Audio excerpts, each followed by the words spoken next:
recruitment enrollment at regional local comprehensive where I live here in Wisconsin. Past and present, I'm a mom of two and a huge fan of oatmeal chocolate chip cookies, cooking, baking, gardening, all the like. My archetype colors are purple, pink, and maroon, and I'm the determined and compassionate confidant. I'll pass it over to Mary. Thanks, Caitlin. Nice to see everyone. My name's Mary Doyle. I'm an assistant director of account management here at Carnegie, specifically living in the Slate House. And before joining the Carnegie team, I was an admissions counselor and lacrosse coach at an institution in Rochester, New York. I graduated from there. I am the adventurous and caring confidant, and I am a proud dog mom to a almost 2-year-old golden retriever, and his name's Rusty. He is very special, even so much so that our trainer told us that he's the most energetic retriever she's ever met in her 25 years. So take that what you will. But yeah, he's a good guy. I'll turn it to Victoria. Thanks, Mary. Hi, everyone. I'm going to continue to represent Slate here as an account manager. I'm very excited to have joined Carnegie for almost a year now, former nonprofit leader, as well as having worked in a number of spaces as it relates to diversity, equity, inclusion at some institutions of higher education. And I lead as the fun and caring shepherd, and I hope that continues to come across to everybody that I get to meet and work with. So we will dive into our presentation now. Setting the stage for how we approach today's presentation and something that was on our mind, we were inspired by a concept from Brene Brown's book, Dare to Lead, which is in communication, clear is kind. And in that context, what she's proposing is the more clear communication is, the more likely it is to reduce uncertainty, reduce anxiety, and therefore be more productive and effective. And in that way, being clear in your communication is actually a kind action. And if we think about our lived experience, this probably bears out. I know it does for me, and I have a very specific example for you. My daughter was born this past fall, and for a period of time there, we were both pretty unwell. We're doing great now, but we had an extended hospital stay. My daughter was in the NICU, the neonatal intensive care unit, and there was a neonatologist who would do rounds every day. One day he came in, was doing his assessment, and he looked at me and he said, "How long are you feeding your baby?" Right? That was his question. I'm going to say it again. How long are you feeding your baby? I was tired. There are a lot of feelings. Everything's a whirlwind. I had no idea what he meant. So I just looked at him and said, "What do you mean?" And in that moment, a lot of things could have happened, right? He could have actually been very kind of dismissed the question, said, "Oh, never mind," and asked the nurse or asked somebody else. He could have been kind of upset by it or made me feel very small. He could have kind of laughed, right? Like a lot of things could have happened. But instead, he said, "Okay, so you pick up your baby, you sit down, you feed her, and then you're done. How much time has passed?" And it makes me chuckle when I think about it, right? Like he had to go through a lot of work to get there, to get to that level of clarity. But I knew exactly what he needed from me. I answered the question. He was able to counsel us, right? And we were able to move ahead together. And he was so kind. Like his clarity involved me in the conversation, kept me involved, built up our relationship. And when I've thought back to that, I thought about what an excellent communicator he was in that moment. Like what a gift that was. His clarity was so kind. I bet you've known some really excellent communicators as well. So I would love for you to draw up in your mind one of those people right now. And I want you to think of 1 or 2 words that you would use to describe that person and pop them in the chat if you would. 1 or 2 words to describe a really excellent communicator you know. I see compassionate, empathetic, intentional. Yeah, other words like intentional, thoughtful, direct, sure. Word choice. Patient. Yeah, really excellent examples, excellent words, and all things that I think we see in others and may see in ourselves or may want to enhance in ourselves. So that's why we're here today, right? We're going to dive in a little bit, and on our agenda, we're going to look at some of these circumstances and helpful hints that can enhance our own communication, help us become those people who we think of. So what we're going to do today, we're going to talk first about circumstances of communication, then a bit about mediums of communication. Then we're going to round it out by zeroing in on that type of communication that is feedback, so receiving and giving feedback. And Mary's going to start us off with those circumstances. Thanks, Caitlin. So yeah, in our day to day, we are communicating constantly. And I think before we dive into ways to enhance those experiences, we really wanted to take a moment in the first few minutes here for you all to think about who you communicate with, what you communicate, when you do that, how you do that, where you do it, and why considering those factors are so important in order to be an effective communicator, and really how they can lead to successful outcomes, whether it's completing a project or building a relationship. These kind of 5 things, sort of those initial questions and factors to communication are what we will dive into on the next slide. So first, we wanted to start with who, thinking specifically about the workplace. You communicate with clients. There are internal team members, both kind of within your immediate team and then also spanning across different divisions at Carnegie.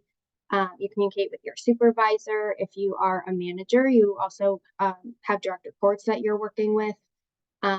Thinking kind of to the Venn diagram of workplace and personal, you communicate with yourself. You do all day, kind of subconsciously and consciously. And beyond that, there are loved ones, personal relationship, friends, so on and so forth. So, thinking about the who, there's obviously a lot of different people that you can communicate with across different scenarios. And based on those settings, one kind of key takeaway that we wanted to drive home today is that the first step in kind of being an effective communicator is really understanding your audience and being able to tailor your style to fit who you're communicating with. So for just some examples of that, using feedback in that aspect of communication, because that is a huge part of it, and Caitlin will dive into that shortly. But thinking about feedback, what does that look like and how to tailor that with the audience you're speaking with? So with a supervisee, if you're a manager, feedback is definitely something, to be expected in that relationship and sort of the nature of it. So how you approach those different scenarios as a supervisee might be different from how you approach them if you're the supervisor communicating feedback to someone that way. So that's sort of a differentiator. As supervisors, being a really open communicator and open-minded, intentional, thoughtful, all the words that you all put in the chat before, that's a style that could be tailored by the who you are speaking with. Thinking to peers and tailoring your style to peers, this is an aspect of communication that might take some thought and awareness with how you're communicating with peers, when to do that, whether it's an update, feedback, or observations. And then sort of another layer to peers is, I think in the workplace, you have people that you work with on a day-to-day basis, but then you might end up working with someone that you don't often work with. So that also takes some careful consideration, since there are a lot more unknowns in those relationships, and there's a lot richer opportunity for intentionality and how you can communicate with that person and start to build that relationship. So really the who is sort of step one to consider, and it's really important because then that understanding impacts how you decide to communicate that with that person, the level of the content you're communicating, and when to do that. So as you can see on the screen here on the left-hand side, there are some samples of different kinds of communication. So there's written communication, verbal, nonverbal, and more action-oriented. So in our world, I think of remote work specifically, we wanted to dive into a little bit of how understanding communication in a digital world impacts those experiences. So to do that, I want you all to think about your day-to-day and kind of answer these questions in your head, or you can put them in the chat. But in a remote world, do you include punctuation on your Asana comments or your Slack messages to help express a tone that might be lacking in sort of that written form? Are you reacting to messages to help affirm someone on the other end if that message doesn't necessarily warrant a full response? So sort of that medium really helps drive the effectiveness of communication, and also allows you to, in a digital world, provide a good level of clarity or affirmation to help enhance those relationships as you progress. And thinking about all these factors, why is it important? Who you're communicating with, when you do it, how you choose to do it. Why is it important? It's super important because when you kind of factor those things together and really are intentional about the choices you make, it gives opportunity to enhance relationships, leaves ease in navigating ambiguity when you're working with others, helps your teams make progress, build relationships, build trust. So these are just a few of the things we wanted you to think about in communication, because I think sometimes we can, go and say it's talking to someone, but there's definitely a lot more layers to that in terms of how you affirm and provide clarity in those experiences. So Victoria is actually going to share how to do that. She has some great tips. Thanks so much, Mary, for all of that context. So we will keep that in mind as we move forward in the presentation. So as we think about some of those mediums in depth, I'm first going to start with Britain and what that looks like. As we know, at a remote company, there are so many common tools and formatting that we can actually use to enhance our communication to colleagues as well as clients alike when we're writing. And these days, of course, typing, maybe we're using some other tools and speaking, that and what it can look like. So of course, we can bold perhaps the day that we're meeting.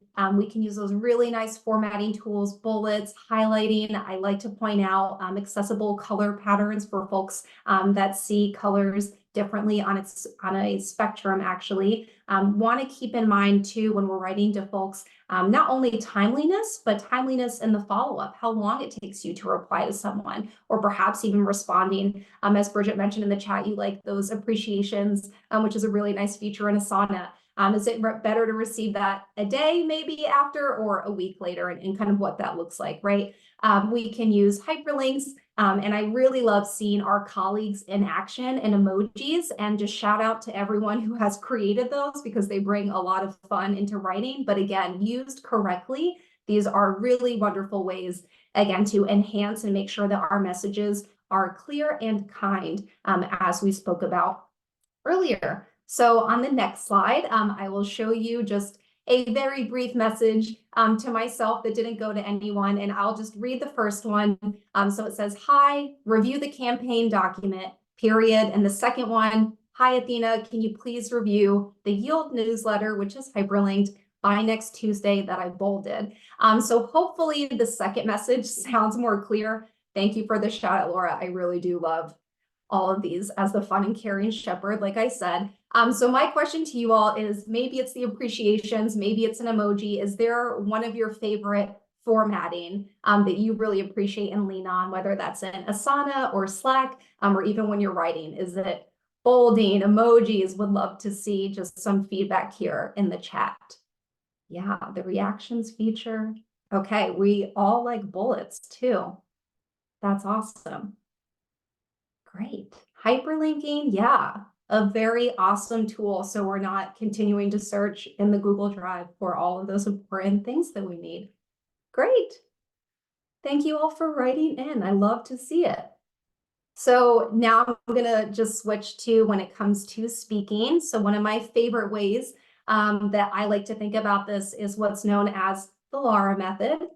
So what it stands for is, for the L in listening, it's really important when we're communicating, and even if we're not actually saying anything and we're just listening, that we're present, that we're here, that we have our camera on, that we're looking at the audience, but like we're just listening to the other person and just taking in that information. For the A, when it comes to affirming a speaker, this is just really important. It doesn't have to always be you responding. It can be as simple as a head nod, or as folks saying like these emojis. I think there are so many ways to affirm folks, even though we're talking about speaking, but also in writing too.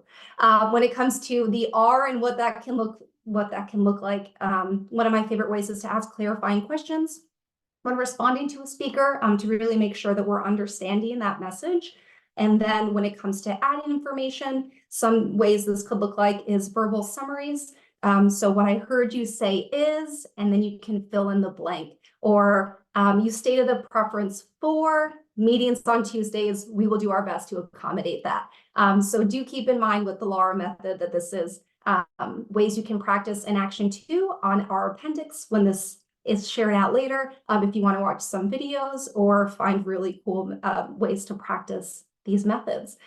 So as we think about feedback and putting this in action, I'm really excited to pass it along to Caitlin. Thanks, Victoria. When we zero in on the specific context of communication that is feedback, there's one thing we wanted to keep in mind as a foundation, whether you're giving or receiving that feedback. This is our step 1 advice. Assume the best intention, because we're all just doing the best we can, right? Like, our best communication happens when we're going to assume a posture that others are doing the best they can and have the best intentions in mind. Caveat that this does not mean accepting harmful or unacceptable communication, but rather what we're talking about here is building habits of empathy and goodwill as a foundation for how we communicate with others, particularly when we think about feedback. I'm going to pause for 1 second, and in the chat, what I'm going to do is list 2 chats here. I'm going to list giving feedback and receiving feedback.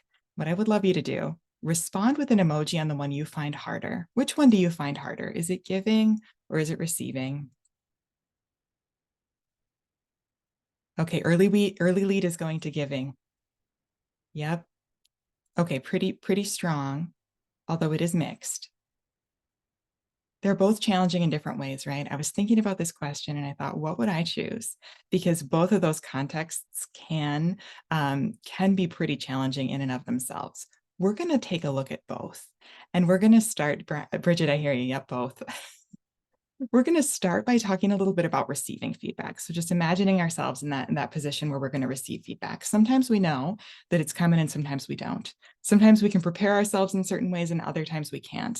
But having certain ways of thinking about it, right, and patterns of thinking about how we intentionally want to receive feedback or be disposed when we do receive feedback is helpful.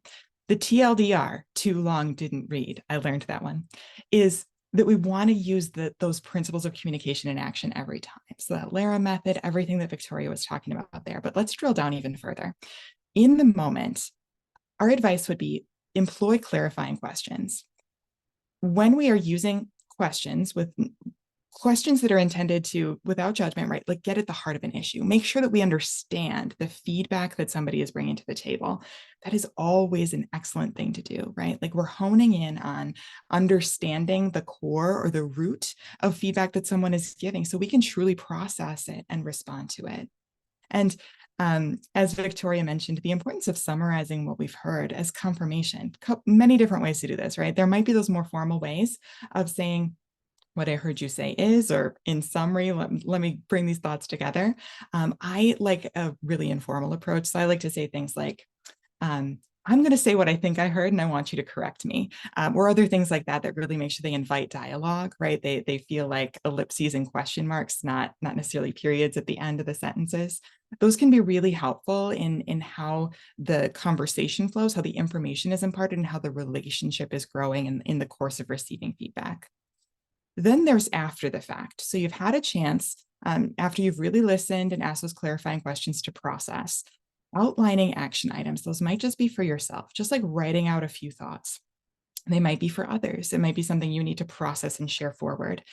And then embracing clarifying questions and follow up. This is difficult for me, right? Like, I might pause. I might think to myself, I should have already understood, or I'm embarrassed to go back and ask a clarifying follow-up question. But I would encourage that we lean into that, right? Even after the fact, sometimes our clarifying questions become more easily articulated. We can articulate what we're really thinking about, what we're trying to understand, and follow up with that later. So those are a couple of pieces of advice around feedback in general. But let's dig in. Actually, can you go back 1 slide? Thanks.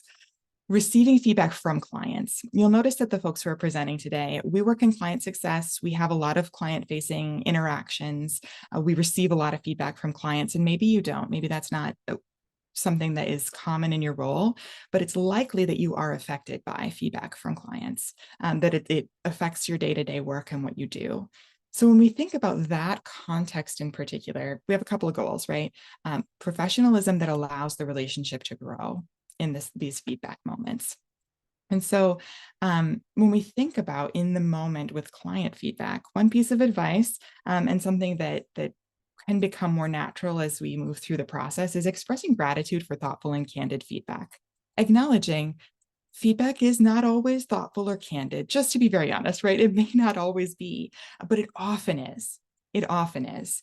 And the effort that it takes someone to provide feedback that is thoughtful and is candid is deserving of gratitude. It's worth saying, thank you so much for bringing this to the table, because we want to do our best work and do it with you, and we want to be good partners to you. In the moment, there's no need to make direct promises, but there is a need to create space for follow-up, right? That it's an opportunity to move things forward.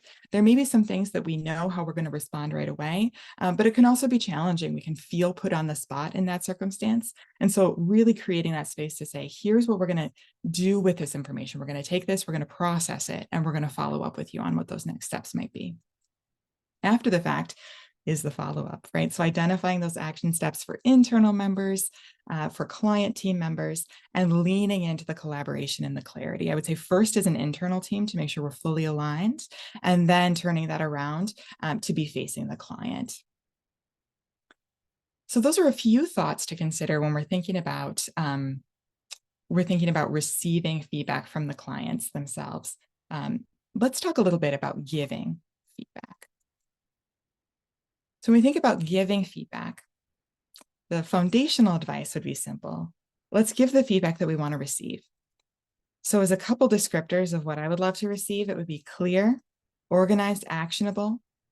There would be some action that can come from what's happening. And that doesn't always mean we have to come with the solution. Sometimes problem solving is the action that we take next, right? Like we've identified something, we're providing feedback around it. And what follows next after that is we need to solve the problem together. And how are we going to do that? Being reinforced in writing, if appropriate, is really helpful. And also being kind in delivery, right? These are the things that I would love in feedback that I receive. And if I'm approaching it by first asking myself these questions, does my feedback and the way I'm planning to give it meet all of these criteria?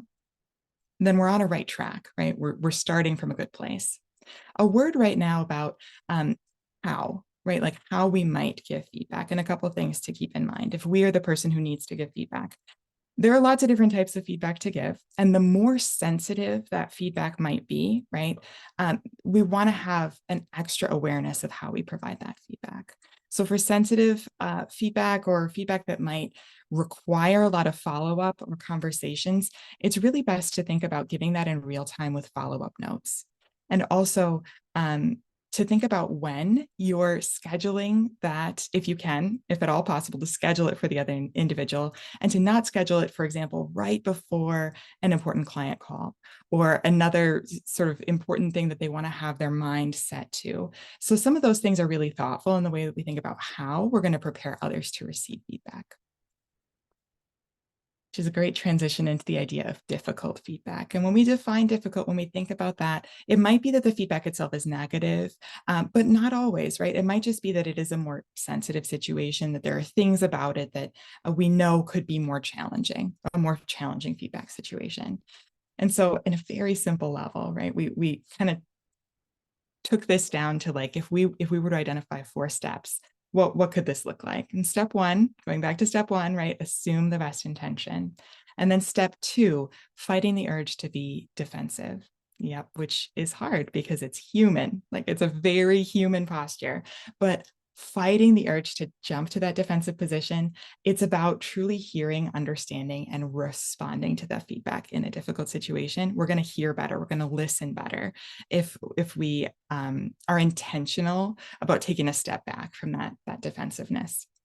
Step 3, let's look at those things we've discussed, those guidelines above. Let's use that really excellent foundation that we have. And then step 4, returning to that idea of not avoiding follow-up. It can feel pointedly awkward for difficult feedback situations, right? Let's acknowledge that. It can feel really awkward, but that's okay. We don't want to avoid follow-up that can or should follow from a challenging conversation, because if you have questions or concerns, it's important to voice them. And if there is a need to apologize, it's important to do that as well, right? Lots of things can happen in those feedback circumstances, and we can always position ourselves in a place to be the person who makes a positive path to move forward from various types of feedback situations that might increase our anxiety, feel more difficult than others might. See, there's lots of great activity going on in the chat. Is there anything we want to highlight there, other speakers? Or anything we want? I'm just looking at the clock. We have a couple minutes. I thought maybe we could look at anything we want to highlight from the chat or any discussion there. Any questions or other things anyone would like to highlight? Caitlin, there is one question. Someone put in the chat, compliment sandwich as a topic, and we had some responses, and John shared that they'd love to hear our thoughts on this method in terms of providing feedback and communicating. John said that he's heard people say it's terrible, others say it's useful. Maybe it depends on the sincerity. So we could address that as a group too. Yeah, I'll take a quick run first. And I don't know if it exactly talks about compliment sandwich, but it's something that I heard that always stuck with me, which is if somebody is telling you something and then they say, but, they don't hear anything that happened before the but, right? It erases it. And I think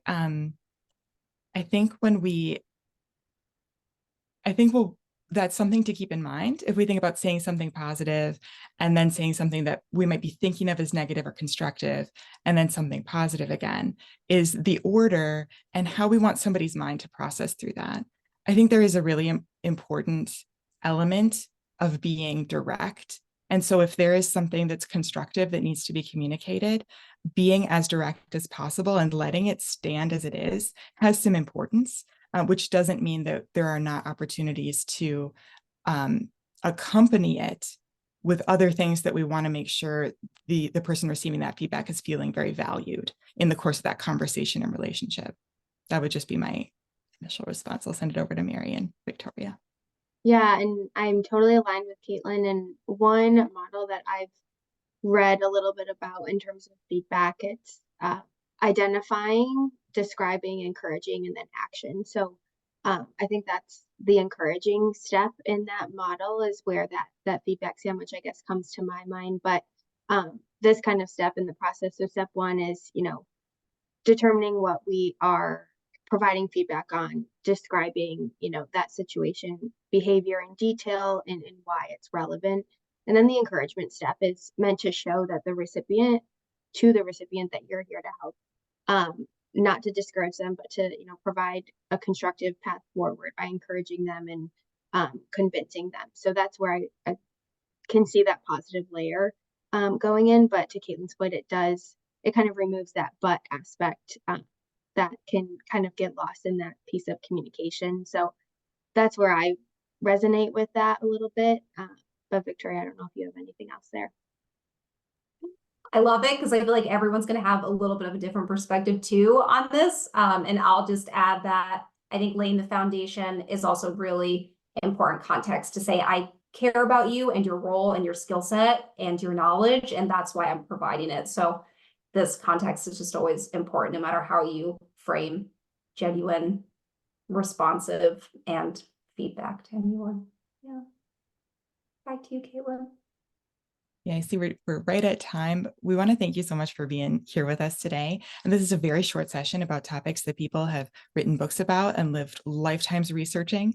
And so we hope today that there are a couple of takeaways, a couple of nuggets that you can take forward with you. And we'll just end with a fun, what are they called? Meme that is everyone's best communication advice, which is, of course, I can't hear you, so I'll just laugh and hope it wasn't a question. Not good communication advice. Let's all remember that as well. When you receive the slide deck, because this will be made available afterward, we just wanted to highlight that there are a few resources that we put together in an index, some videos, some one-sheeters or resources around some of these topics that we've been talking about. So we hope that's helpful for you as well. Really appreciate your time in joining us today. Thank you all so much, and we will see everyone in 15 minutes for the last main stage session of the day. Great job, y'all.